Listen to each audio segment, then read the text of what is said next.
Assalamualaikum warahmatullahi wabarakatuh. Shalom. Perkenalkan, nama saya adalah Ayu Ramadhani Amirin dengan NIM 191420100170, kelas A1 Keperawatan semester 5 di Universitas Pembangunan Indonesia Manado. Pada saat ini saya akan memenuhi tugas ujian tengah semester dari MK Keperawatan Anak 2 yang diampu oleh Nurse Julita Legi, Escape MKep, tentang penyakit kronik pada anak, yaitu PDA atau patent ductus arteri. Di sini saya akan menjelaskan tentang penyakit kronik pada anak, yaitu PDA atau patent ductus arteri.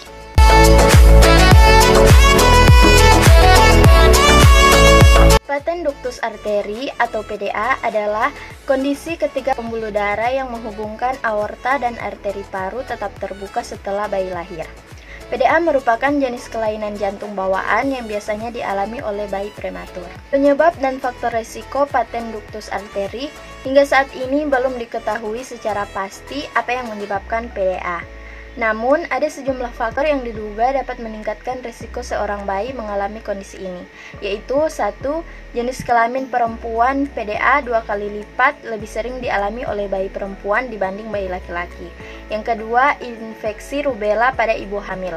Virus rubella di dalam rahim dapat menyebar ke sistem pernafasan bayi, kemudian merusak jantung dan pembuluh darah. Yang ketiga, lahir di dataran tinggi. Risiko terjadinya PDA lebih tinggi pada bayi yang lahir di daerah dengan ketinggian lebih dari 2.500 meter di atas permukaan laut. Yang keempat, riwayat penyakit. Bayi yang lahir dari keluarga dengan riwayat kelainan jantung atau bayi yang memiliki kelainan genetik tertentu seperti sindrom Down akan lebih beresiko mengalami PDA. Yang kelima, lahir prematur. Semakin kecil usia kehamilan saat bayi lahir, semakin besar pula kemungkinan terjadinya PDA. Lebih dari 50% bayi prematur yang lahir kurang dari 26 minggu dan sekitar 15% dari bayi yang lahir pada 30 minggu mengalami PDA. Pencegahan patent ductus arteri. Patent ductus arteri tidak selalu dapat dicegah. Namun, ada beberapa cara yang dapat dilakukan ibu hamil untuk menurunkan risiko bayi terserang penyakit ini, yaitu 1. Mengonsumsi makanan kaya nutrisi, termasuk suplemen vitamin yang mengandung asam folat. 2. Menghindari rokok, minuman beralkohol, dan nafsa. 3. Menjalani vaksinasi sebelum kehamilan untuk mencegah infeksi. 4. Menjaga kadar gula darah tetap terkendali. 5. Mengelola stres dengan baik. Dan 6. Berolahraga secara teratur. Pengobatan untuk kasus PDA pada bayi prematur, dokter dapat meresepkan obat antiinflamasi non-steroid seperti ibuprofen dan indomethacin.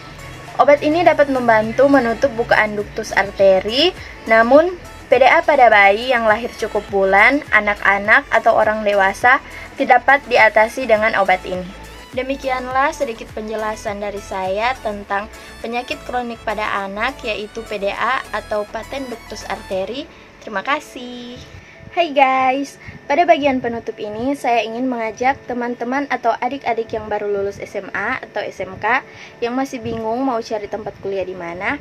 Nah, dalam video ini saya akan merekomendasikan salah satu kampus yang ada di Manado, yaitu Kampus Universitas Pembangunan Indonesia Manado atau UNPI, khususnya pada Fakultas Keperawatan yang telah terakreditasi oleh Badan Akreditasi Nasional Perguruan Tinggi. Terima kasih.